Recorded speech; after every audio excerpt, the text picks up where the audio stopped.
Hala, lalaking nagkagusto kay Aiza nagpakilala na. Melvin pinapawisan sa nalaman.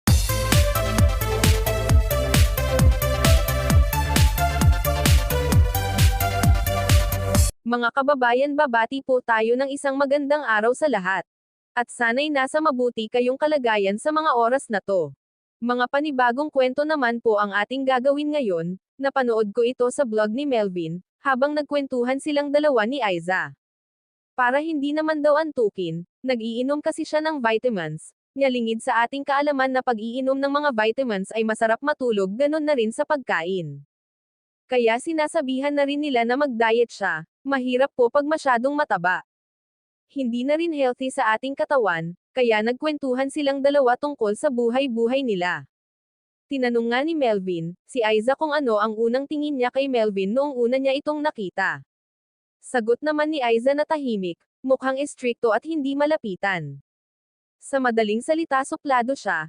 Ako naman noong una kong nakita si Melvin sa blog nila Sir Paul, mabait na tao, mahiyain talaga si Melvin masyado. Pangiti-ngiti lang siya pag kinakausap, isang sagot sabay ngiti lang. At sa kapayat siya noon, malayo sa ngayon na Melvin. Ngayon hindi na masyado mahiyain, dahil na rin sa pagbablog niya, nasanay na rin siya. At marami din siyang nakasalamuhan na tao sa PB House. At marami din nagsabi na napakasipag din niya, at syempre mabait din si Melvin. Yan ang pagkakilala ko, kahit sa mga blog ko lang din siya nakita. Tinanong niya si Aiza, kung ano plano, pag nag-aaral ulit anong kunin na course. Sa ngayon naguluhan pa siya kung ano talaga ang gusto niya.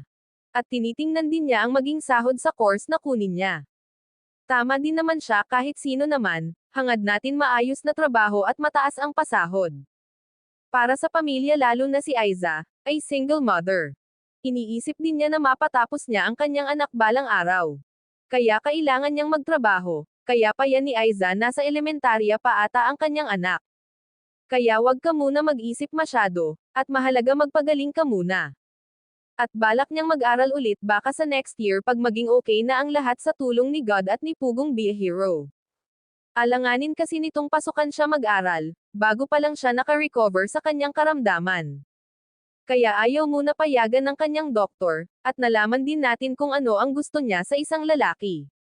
Ito pala ang gusto niyang lalaki: gwapo, mabait, at sabayan siya sa lahat. At mas na-in love daw siya sa lalaki na mahaba ang buhok. At syempre good looking. Naku, pinawisan na nga si Melvin sa mga sagot ni Aiza. Sa isip siguro niya hindi pala niya ako type, biro lang Melvin, sa bait mo niyan mapagmahal sa pamilya. Marami ang magkagusto, swerte yung babae sa'yo, at sabi ni Aiza na masaya siya nakilala niya sila Krishna, Junjun at Melvin. Maganda din ang kanilang samahan sa PB House, tulungan sa mga gawain. At nagpapasalamat din siya kay Sir Paul, kung hindi dahil sa kanya baka daw wala na siya ngayon. O baka nga tuluyan na siyang nasiraan talaga ng bait. Kaya maraming humanga sa ginawa ni Sir Paul, hindi niya pinabayaan si Aiza kahit walang sponsor. Na alam naman niya pagka ganyan nakaramdaman mahal ang gamutan. Pero ginawa pa rin ni Sir Paul ang marapat kay Aiza. Hindi na rin kasi kaya ng pamilya niya na ipagamot dahil na rin sa kakulangan sa financial, kaya lumala ang sakit niya. Pero ngayon ay magaling na si Aiza, sa tulong ni Pugong Be a Hero at ng kanyang mga charity viewers.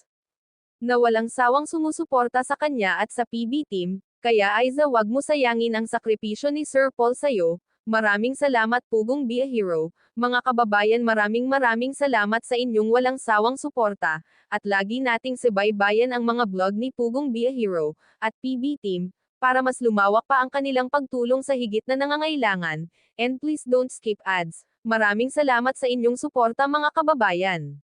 God bless sa ating lahat.